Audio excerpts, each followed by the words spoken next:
Bulan Ramadan tak menghalangi Samira Farahnas alias Doktif untuk tetap berjuang menyeret seterunya Dr. Richard Lee ke balik jeruji besi.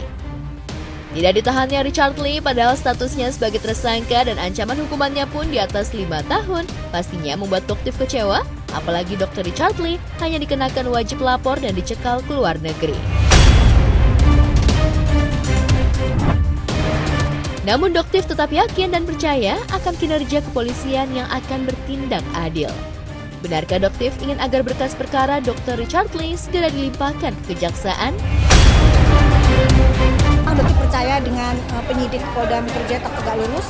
Jadi Doktif yakin PMJ tidak tergoyahkan. Jadi memang tidak masalah meskipun tidak ditahan karena mungkin berpikiran juga bahwa seorang tersangka daerah tidak akan melarikan diri. Jadi kita hormati saja, tapi Doktif berharap agar segera dilimpahkan ke kejaksaan. Tapi yang jelas tahunya katanya wajib lapornya itu 2 kali seminggu atau untuk lengkapnya mungkin lebih baik ditanyakan ke pihak Polda Metro Jaya. Itu ditanyakan ke pihak kuasa hukumnya aja. Ya, Doktif memang kekeh ingin memenjarakan Dr. Richard Lee, namun bukan lantaran dendam, melainkan apa yang dilakukan Dr. Richard Lee dengan menjual produk yang mengandung bahan-bahan berbahaya, dianggap sudah menjatuhkan nama baik dokter, meski Dr. Richard Lee sendiri membantah tudingan tersebut. Nggak ada, kalau dendam nggak. Doktif di sini sebagai dokter yang merasa cukup miris dan Doktif dari awal bilang ini bukan teman sejawat, ini adalah kriminal. Kenapa? Karena dia sudah menjatuhkan nama dokter, ya, dengan menjual produk yang dia klaim mengandung tomat putih, sementara tidak ada tomat putih. Yang dia bilang DNA salmon tidak berbahaya, padahal itu berbahaya. Yang dia bilang itu stem cell, padahal itu bukan stem cell. Itu bentuk penipuan. Sekali lagi, semua produk yang saya jual legal dan BPOM dan diproduksi sesuai dengan ketentuan. Saya nggak pernah jualan produk yang tidak berizin dan juga membahayakan masyarakat.